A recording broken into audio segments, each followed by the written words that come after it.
it's pathetic because, Dinesh, when you send your kid to college, if your child is true to himself or herself, they always say, be yourself, be authentic, and shares a thought that maybe have been fine 5 years ago or last week, but now is considered offensive, you're actually risking your child's future now. That's what's really disturbing about this. Your kid might not ever get a job again because of something that was posted 2 years ago or last week that they now say, oh, no, you can't say that. Universities, far from becoming forums of debate, are forums of intellectual terrorism of a sort. Now, they always celebrate the idea of diversity, but their idea of diversity in the sociology or history department is 7 different types of socialist: an eco-socialist, an Afro-socialist, a feminist socialist, a transgender socialist, and then they go, wow, we're so diverse, and then all those socialists gang up on anyone who's not a socialist and try to beat them into submission. Yeah, so even the left becomes less woke than the next more left, more Marxist guy. I got to put something up on the screen that a friend of mine just sent me tonight.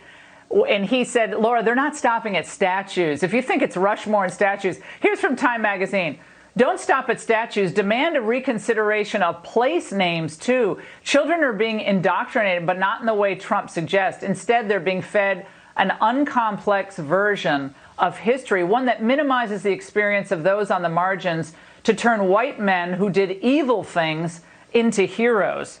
So they want to rename various places in the United States as well, Dinesh, real quick.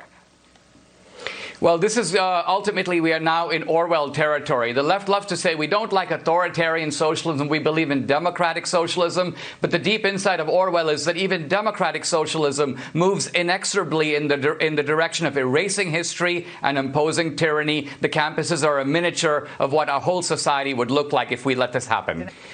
I think that the way to do it, quite simply, is to, for the federal government and the state governments to use the enormous financial leverage that they have on universities, both in the form of direct grants, but also in the form of Pell Grants and student loans. Universities basically are supported in large part by government subsidy. And if that government subsidy went away, I'm not even sure how many of them would survive. Now, it's important to realize that much of the rot in our culture, much of the rot in the media, it comes out of the universities. The lunatics have sort of left the asylum. They're now on the street. They're breaking things. They're smashing things. It's in the universities that they learn to hate the culture, to hate the country, to hate its history, to be wedded to a bogus narrative. Remember, universities basically are nothing if they are not committed to free speech and open debate. A university that has no real free speech and no open debate is not really a university. So the sad truth is many of our universities are pretend universities,